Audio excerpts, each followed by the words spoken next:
What's going on, everybody? Collegian football staff. I'm Max Ralph. Seth Engle. Penn State football quick picks this week. This might be the hardest one for us to pick this season. I mean, there's big games coming up, but this one is huge right now, at least. Penn State takes on Iowa this weekend in Kinnick Stadium, 4 p.m. kickoff. It's a big one. What do you see, Seth? I think the thing that stands out on both squads here is the defense. These are two. So you have Iowa, who's number 2 in defense, in scoring per game, with I believe 11.6 points allowed per game. Penn State, on the other hand, number 3, not too shabby, giving up 12 a game.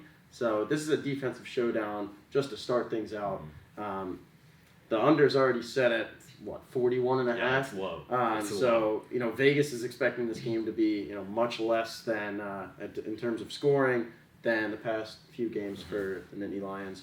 So defense, that's going to be the name of the game in this one. Yeah, absolutely. And that Iowa defense is stingy, which is a word that we've heard the Penn State defense say too. Right. They have 16 turnovers already on the season, and they took 7 away against Maryland last weekend, which is just unheard of. But I think the biggest thing is kind of those turnovers, because Iowa's defense has capitalized on that a lot, and it's turned into a lot of short fields for their offense. Whereas Penn State has only turned the ball over twice this season so far.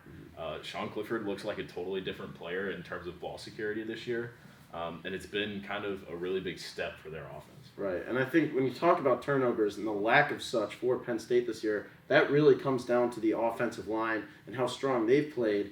Similar to that, Iowa always has a strong offensive line, and the same as this year, led by center Tyler Linderbaum, who's projected to be one of the first guards / centers taken in this year's NFL draft.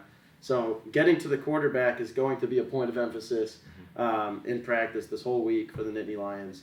They've done well doing such this season, but this is a completely different story. Yeah, absolutely. It's going to be a huge thing on these defenses, but I really think that the role these offenses are going to play might really be how this determine how this game ends up, because these defenses, what you're going to get out of them. Right. There's not going to be a lot of points scored in this game, so you have to find where those points are going to come from.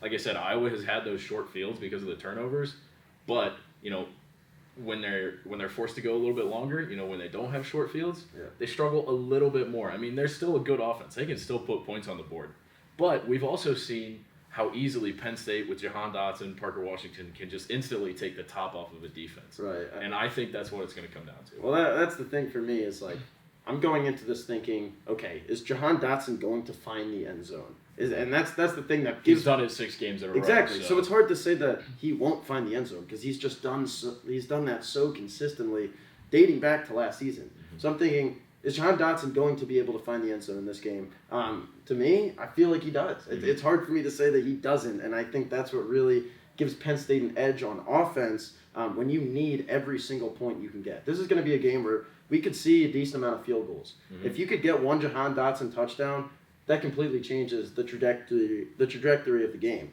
And I think they do that. Yeah, 100%. So it's nearly impossible to take someone like that out of the game. What's your score prediction? So right now I have 2017 Penn State in overtime. I do believe Jahan Dotson or Parker Washington will find the end zone. So I got 1 passing touchdown, and I think the running game will come alive this week. I really do think the running game will come alive.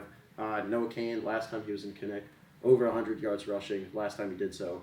I think he's got a lot on his shoulders right now, but I think he's ready to go in there, especially with the rest of the running back room. Kevon Lee, strong performance last year.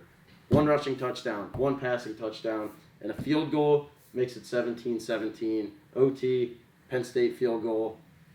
They stop him on defense, win the game 2017. All right. Well, interestingly enough, I've originally pegged this one at 2017, but I've said all week, if you ask me tomorrow, I might have a different score prediction. I've got Penn State in this one, 2017, but, man, it's going to be a nail-biter for sure, and I'm excited for it.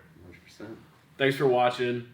Follow us on Twitter at PSU Footblog for all your Penn State football coverage needs.